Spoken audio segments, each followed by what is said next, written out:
Pray. Asatoma Sadgamaya, Tamasoma Jyotirgamaya, Mrityorma Amrutangamaya.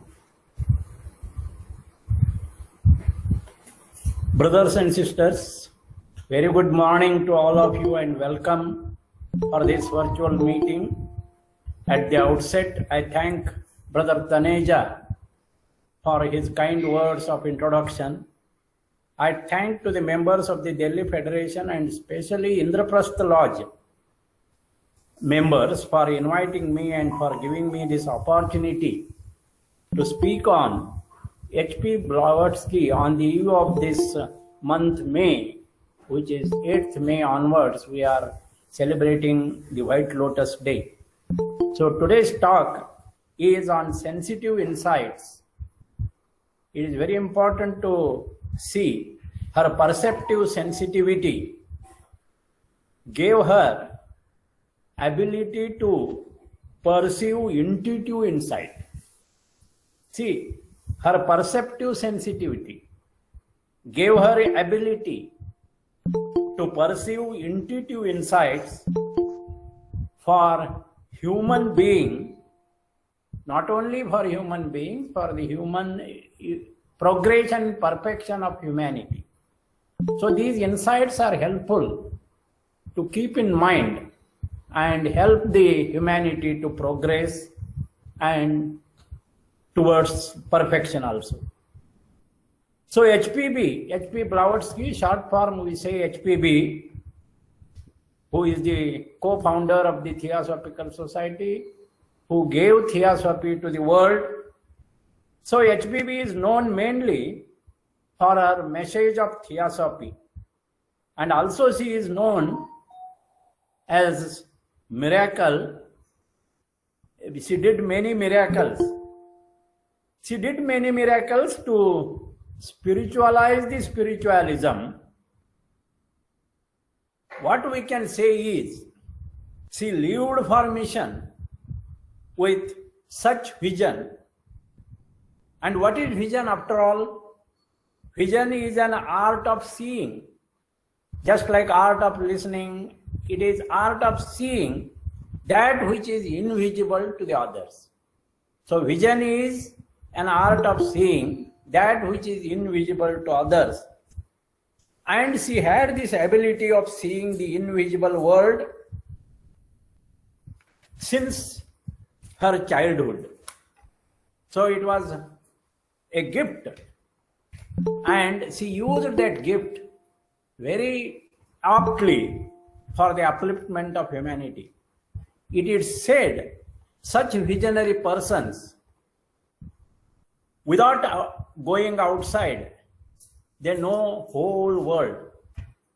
Without looking through the windows, they may see the ways of heaven. And thus, visionary sages, especially from East, know without traveling. They see without looking, and they work without doing, which means, as it is said in Bhagavad Gita, Nishkam Karma. Without such inbuilt ability, HPB not only traveled, but actually, even though she was having this ability, she traveled all over the world. For what purpose? For fulfilling her mission of propagating this Theosophy, which involves universal brotherhood, law of karma, and law of reincarnation.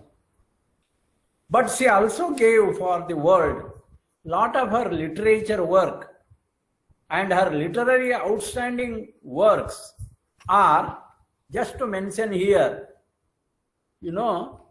she first wrote Isis Unveiled in 1877, and which sold immediately, as no print was available. The first edition was sold immediately. That happened in 1877. Then in 1887, she started the monthly magazine Lucifer, and that she started in India at Mumbai. In 1888, she started esoteric school of Theosophy, which is mainly for those who are seriously wanted to study and practice the teachings of Theosophy. For them, she started this esoteric school of Theosophy. As it is said, it is a school. It gave that time and even now giving training for such kind of disciplined life. She wrote Secret Doctrine in 1888 actually, and that became her master work. And we will see here some of her golden keys to the Secret Doctrine afterwards. Then in 1889, this recording of H.P. Blavatsky, stenographic recording of H.P. Blavatsky started, and with that, the question and answers were published, and that is published as the Key to Theosophy book. And also, she wrote The Voice of the Silence in 1889, which is her last gift to the world. It is an inspirational book that came in 1889. So both these, Key to Theosophy and The Voice of the Silence, they contain her insightful instructions to whom? To disciples who wish to travel or who wish to tread the spiritual path. Then in 1892, Theosophical Glossary came into existence, other miscellaneous articles, and her personal correspondence during her life to make clear understanding of Theosophy possible. So these came after her death. So what we have to remember is the most important insight of her is the septenary law. This is the central to spiritual students, to esoteric students, and also it is central to thinking process. So 7 planes of existence, the 7 bodies of man, the 7 human root races, which are developing groups of humanity at different global regions. Then in everyday experience also we see this septenary cycle, 7 days to the week, 7 colors of the rainbow, 7 notes on the musical scale, so and so. For this, we accept this as a scientific truth of septenary law. So HPB observed is that science is, rather maybe our best hope, but only if it expands its own consciousness beyond the physical dimension. This is what we see now gradually beginning to happen. Scientific outlook is changed. We are now using artificial intelligence in many fields for the welfare of humanity. And also, people are thinking now, who are we? Why are we here? From where did we come from? All this started, this thought started in human consciousness after the establishment of Theosophical Society. They are now also thinking, where are we going? What is the purpose of existence? All these are indications of expansion of human consciousness, becoming more and more free from blind belief by the aid of scientific approach to the facts and actuals. In this sense, she said, science is our best hope. But she said, no doubt, when we study divine plane, when we study monadic plane, when we study the spiritual planes, actually we study them theoretically. And she said, let us remember, human consciousness is unable to cognize these divine plane, monadic plane, and spiritual plane. So divine plane and monadic plane, it is not cognizable to the human consciousness at what stage it has developed now.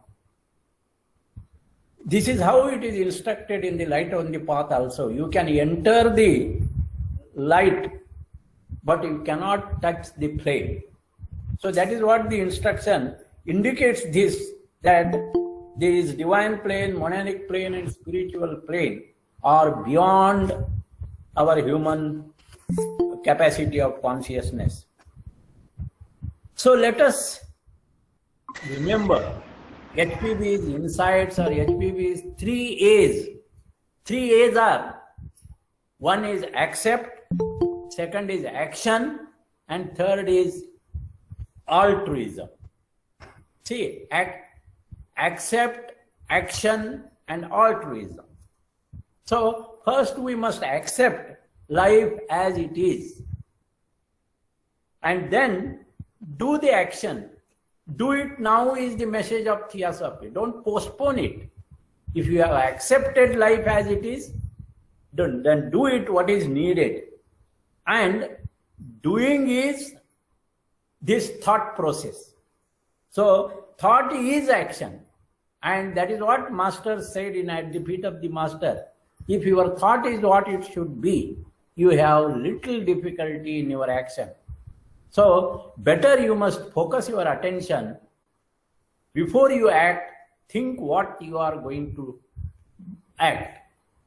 And then she says, this action must be for the welfare of all lives on the earth.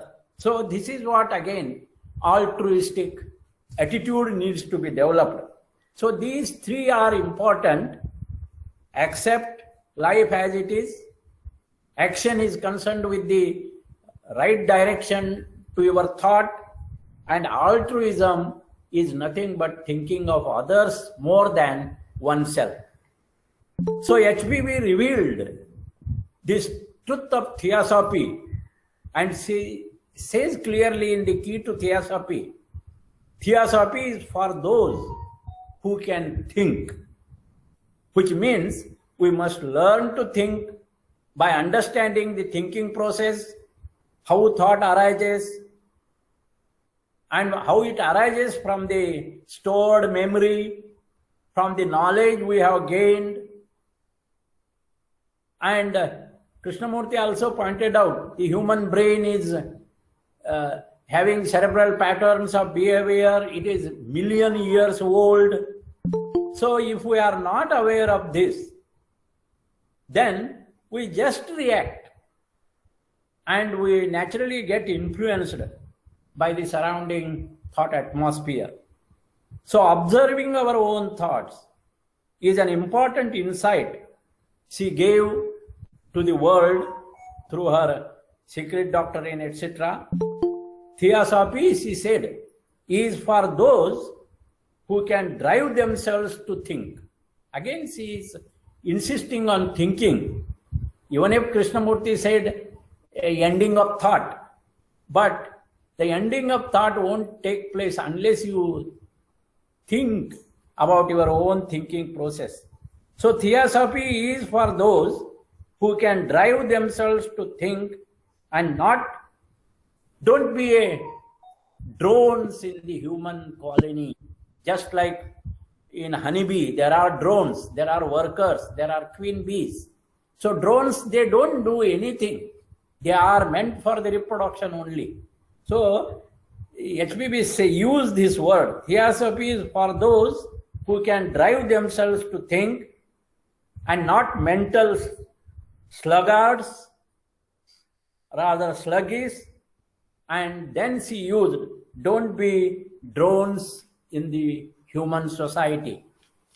So these are the really pinching us what we have to do.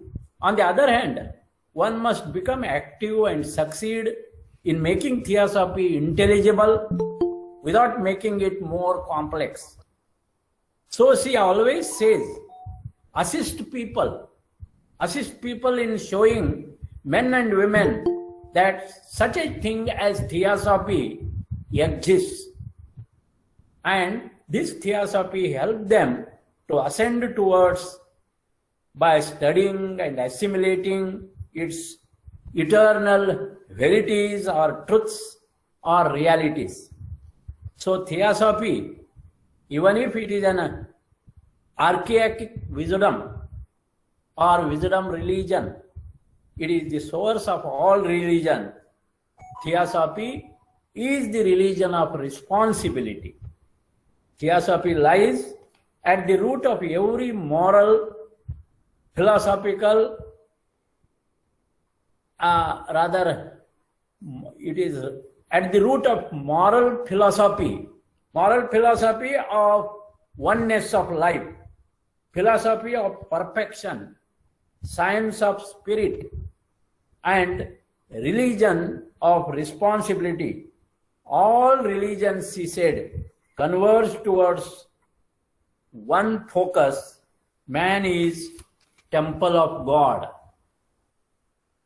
It is said in her secret doctrine, theosophy is the accumulated wisdom of the ages. It is the teaching of higher and exalted beings. We call them as the Mahatmas or the masters of wisdom and compassion. So such Mahatmas are really acting as the guardian wall, looking after humanity for long ages, and whatever knowledge they have given through this theosophy is tested, checked, verified in every department of nature. No vision of one adept was accepted till it was checked and confirmed by the vision so obtained by the another adept. Therefore, HPB mentions this in the secret doctrine. It is not possible to define theosophy. We can't define theosophy because theosophy is really, she said, shoreless ocean of wisdom.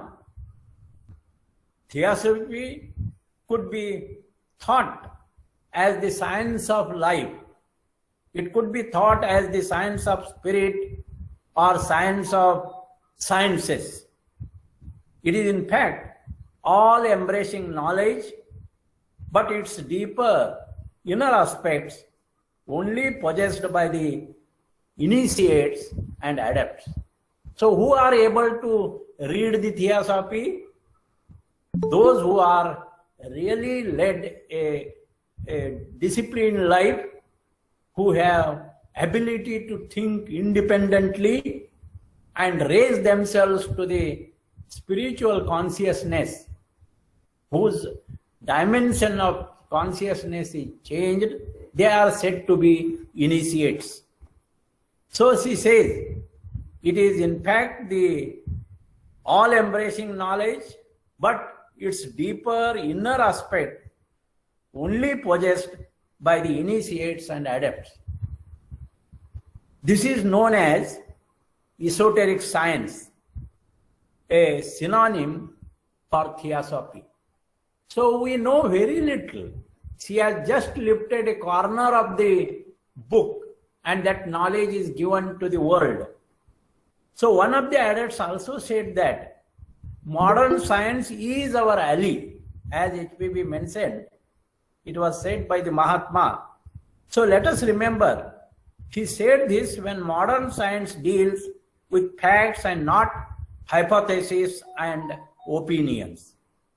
So it is a science is our ally only when it looks or deals with facts and not deals with the hypotheses and opinions.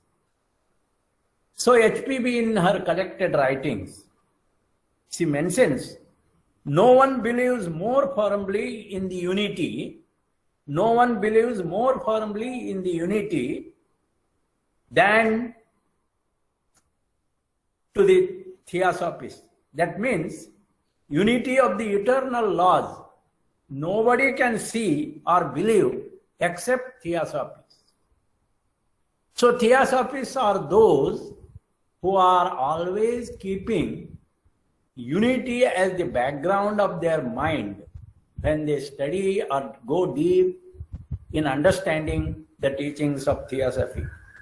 Therefore, she says, for understanding theosophy, there has to be unity as the background of their mind.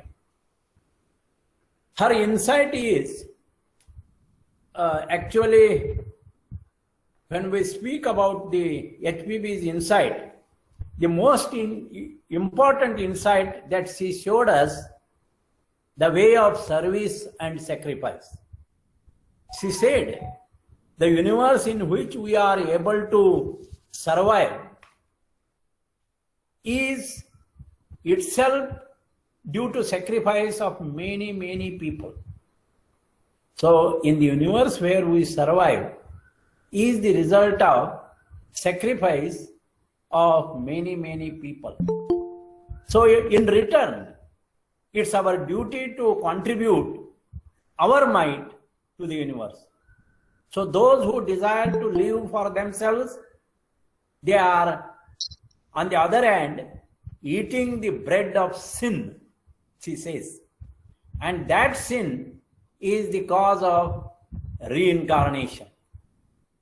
And therefore HPB gave this insight of law of karma, which is the law of harmony, and law of reincarnation, which is the law of necessity, to the students of theosophy to realize that much is given to them by way of opportunity and knowledge. But we have to be aware, and under the law of karma, much is expected from him, much is required from him. That is what she expected from the members of the Theosophical Society and also those who are really seriously studying this theosophy. One of the masters said, our cause needs missionaries. See, this is a great cause, this is a noble cause, bringing or forming the nucleus of universal brotherhood without any distinctions as such. It is a noble cause to which we are dedicated, and one of the masters says, this cause needs missionaries, devotees, agents, and even matriarchs. So each must study to know this and let others to know that need to be our due to the humanity, duty which is due to humanity. That is what the great statement of HPB. Duty is due to humanity. It is our due, it is our loan which we have to repay. So spiritual growth involves sacrificing of the lower desires, sacrificing the longing for recognition, longing for reward, longing for the results and actions. So all these need to be sacrificed. She said in brief, action with the quality of sacrifice unto humanity liberates you. Action with the quality of sacrifice unto humanity liberates you. Otherwise, action without sacrifice unto humanity binds you. So sacrifice must be the way of life. And if we look the biography of HPB, HPB's life itself is an example of sacrifice.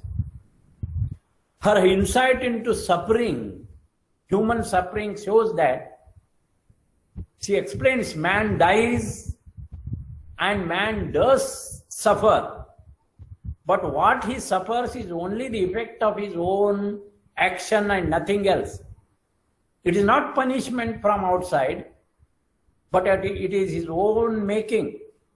She gave the example of two chords of musical harp. HPB said man's body is like Aeolian harp with two chords. One is silver chord, which is the human string, and the other is cat chord or catgut chord, which is animal string. And the human string vibrates with higher self vibrations, and the animal string vibrates with the lower self vibrations. So higher self vibrations liberates you, and lower self vibrations binds you. The man, the artist, plays continually on one or the other set of strings and gets habituated accordingly, giving responsive vibrations.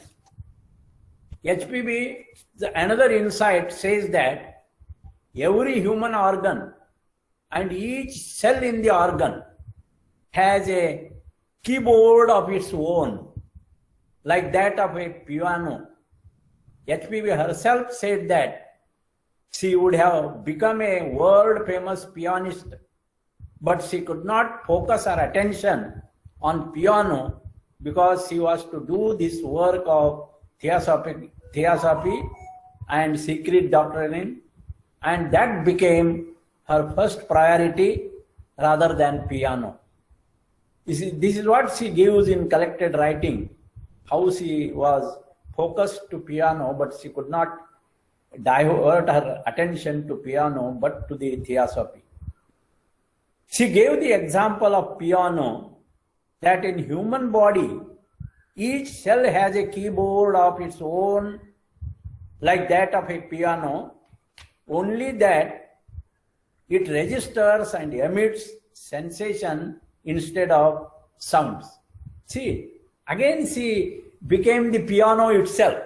And she said, on the spiritual path, you have to become a path itself. And she was liking this piano so much. And she compared and said that each cell has a keyboard of its own, like that of piano in human body, only that it registers and emits sensations and not the sounds. So every key contains the potential of good or bad, producing harmony or disharmony. This depends on the impulse given and the combination produced on the force that touches the artist at work. So this example really gives us insight how we can discipline our whole body. And as Krishnamurti pointed out, and even in the Light on the Path it is said, the whole nature of the human body need to be used. So one more thing, great insight, is the doctrine of the heart, that says, or that gives stress on devotion or bhakti. She said, to develop devotion, predominance of the personal self should end. The serene devotion to work for others is really bhakti. Besides this, there is no spiritual life. HPB writes, complain not, because what seems to be suffering or obstacle are often in reality the mysterious efforts of nature to help you. They will help you in your work. So managing them properly is the art of living. Theosophy is also an art of living. Once we grasp this theosophical teaching, and then we understand for what we are, then our life, our thoughts, our actions will change and bring out the divine essence that we all have within. Well, she spoke about this monad also, that inside, monad is the occult term, and she used this. It is interesting to understand the term monad used as occult term. She said it is permanent fragment of the one, the absolute. The permanent fragment of the one, the absolute. This is the ultimate element of the universe. A monad is an indivisible, eternal, spiritual entity, or she said it is life atom. It is a center of consciousness, and self-consciousness, human's immortal and eternal principle. So we are monads on monadic plane as human monads. So it can be looked as a seed which has ultimate capacity to produce numerous other seeds. So there are mineral monad, animal monad, vegetable monad. They are all on their journey. The term monadic essence is energy behind evolution, life of second logos on spiritual plane. This is what her insight on the monad.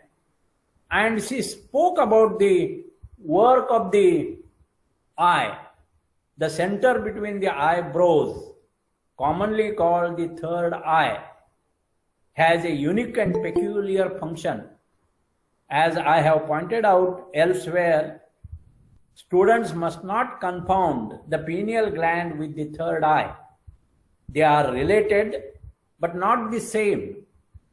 They are related, but are not the same. That is what we must remember. And in the secret doctrine, they are apparently regarded as the same. And the causal or casual readers of the secret doctrine can easily confound them, but they are by no means identical. This H.P. Blavatsky is new. She was knowing that the pineal gland is not the third eye, but they are related. The H.P. Blavatsky knew, but the apparent confusion was permitted until more of the etheric nature of forms was known. The third eye manifests as a result of the vibratory interaction between the forces of the soul working through the pineal gland and the forces of the personality working through the pituitary body. These negative and positive forces interact when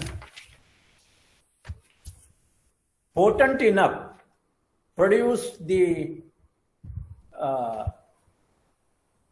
some insight in the head.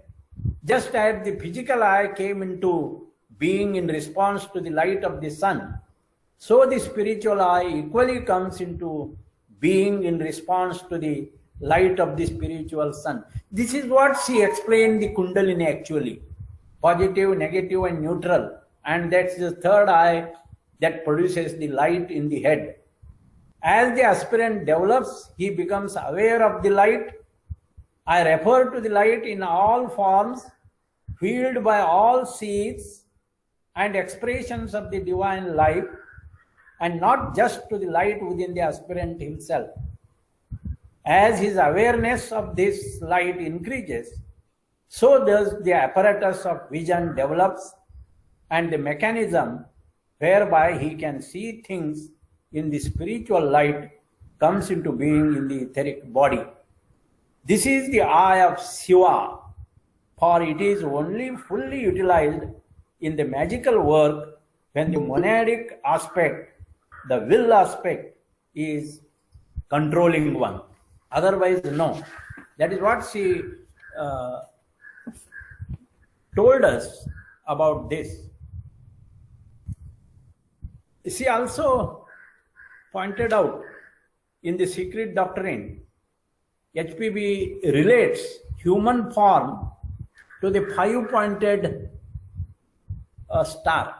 I mention this because nowadays many people are thinking about the elements and how these elements are connected to our chakras, etc. So the HPB's insight on the Kundalini as the spiritual eye or third eye as such, and also how it can be developed, that also she gave us that insight. So in Secret Doctrine, she relates human form to 5-pointed element.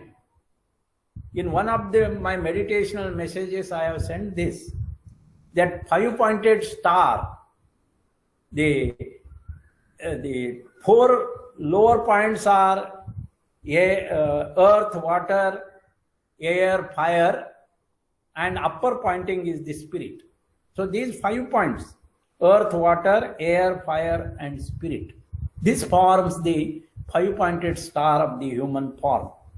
And root chakra is associated with the element earth, sacral chakra is associated with the element water, solar chakra is associated with the element fire, and heart is associated with the element air, and throat is associated, our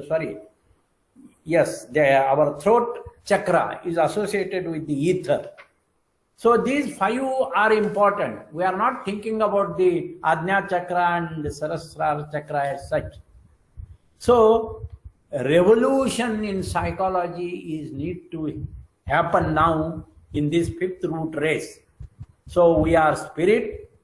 So we must know and remember that if in our daily meditation you can meditate on the element earth and meditate on the Mooladhara chakra, just focus your attention on the Mooladhara chakra, and so you ground yourself, you give yourself, respect yourself, you build yourself and heal yourself.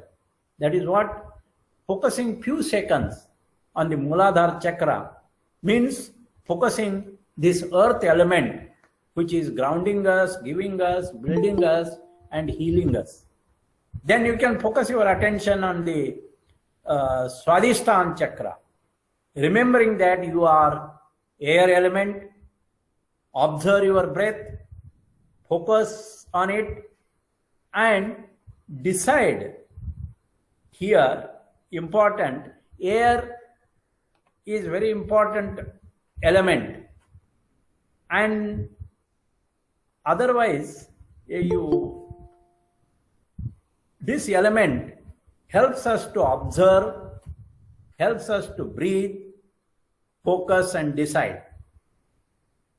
That heart chakra also, remember, you are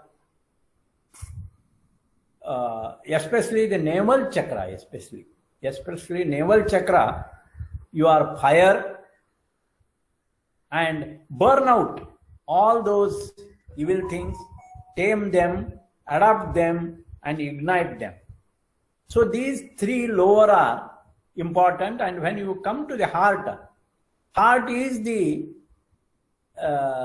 air, especially here the breathing important. Therefore in our theosophical practice we meditate in the heart and we do the deep breathing exercise, focusing our attention on the heart and resolve in the heart. Then the 4th is the especially the 5th chakra is the 4th is the heart and 5th chakra is the throat. Here it is ether element, and the thought forms, they need ether medium. So here you think of your thinking process, and when you activate this throat chakra, whatever you speak, that becomes true, kind and helpful. And when we go to the 6th chakra, it is the wisdom, it is the intuition, and 7th liberates you. So in this 7th, you can say, I am the space in which all things happen, I am the consciousness. This is what we study. But what I want to focus here on meditation on chakra is we must master all our elements, which are air, water, earth, and fire. However, these are not literal elements, but these are spiritual elements. And we have energy centers. How we can purify? By focusing on these energy centers. The first element that one must master is air, which represents the mind. Hence, it makes the mind open and active. It cleanses first that which is within.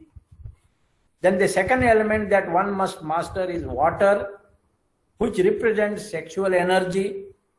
Hence, everyone should know how to control their vessel. Then the third element that one must master is earth, which represents the body. Hence, you know that your body is the temple of the God.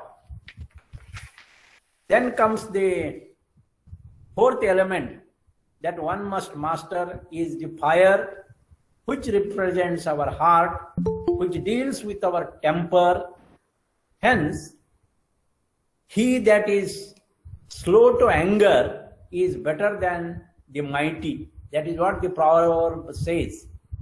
Then the fifth element, which is the product of the four, is the most important part of esoteric alchemy.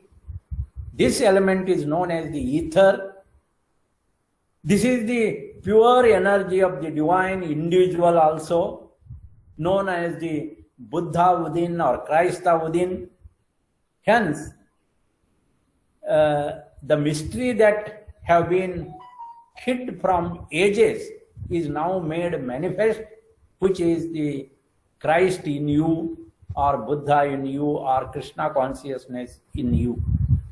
Once one have produced this substance, it marks the beginning of the journey of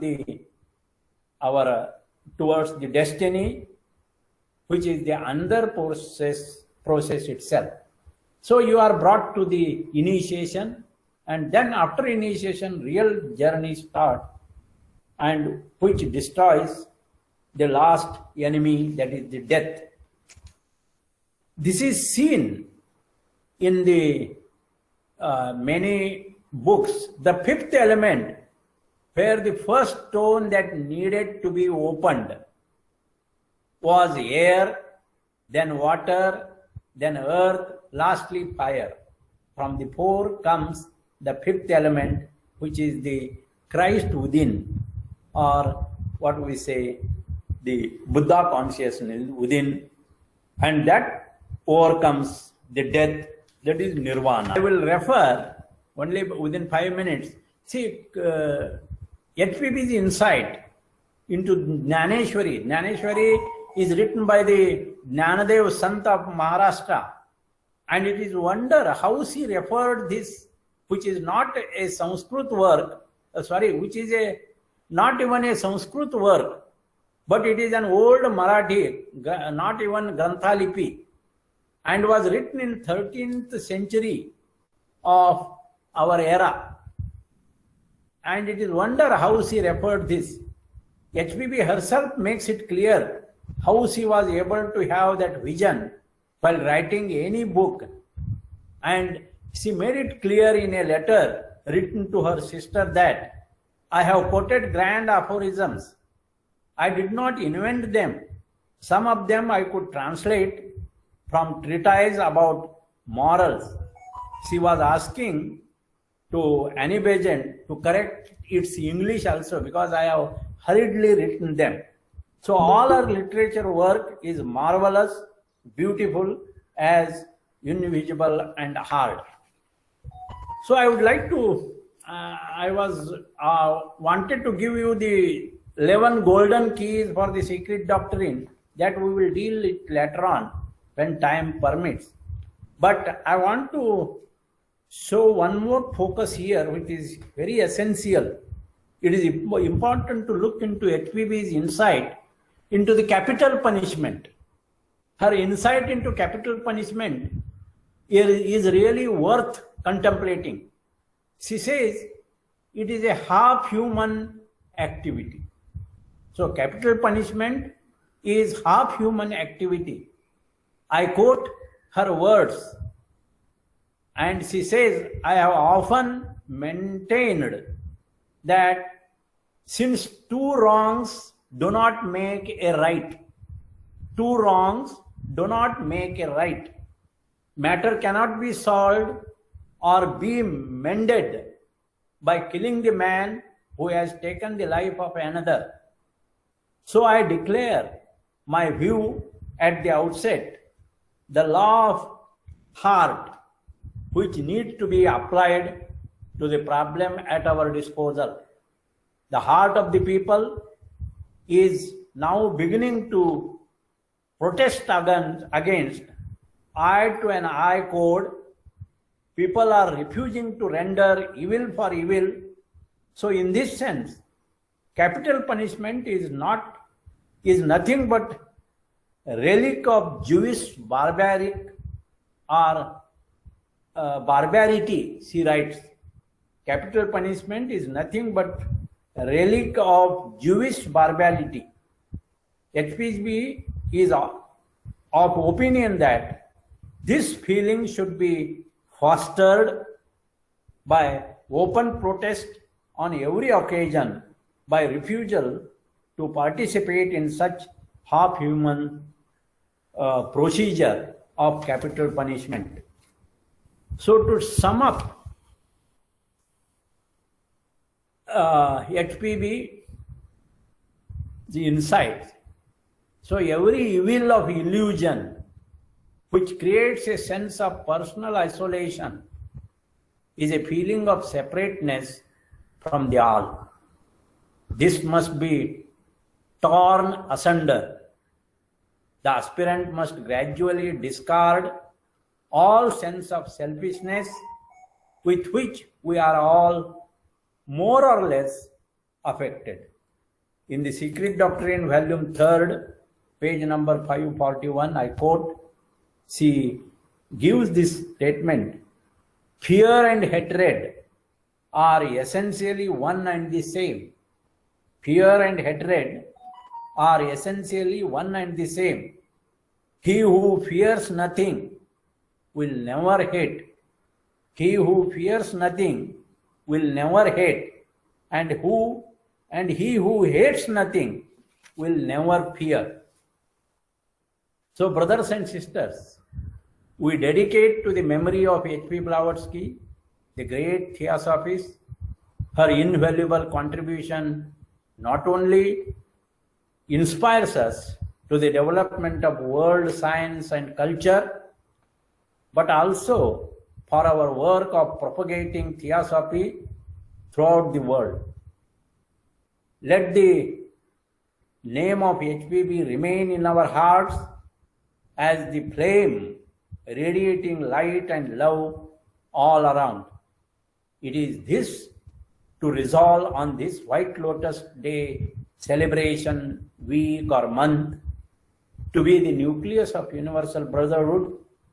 Her biography is witness to her unselfish beauty of her life, and the nobility of her character.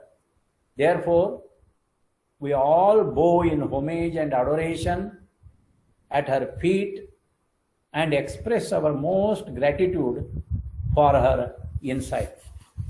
Thank you very much for listening carefully for 1 hour and more. I thank all the participants who are really heard this. Even single listening is not enough. You have to listen it again and again from that YouTube and think over it, contemplate it, and probably that will help us to change ourselves, to help us develop the altruistic attitude. It won't come immediately unless you contemplate. Thank you very much, Taneja ji, and all participants. Thank you.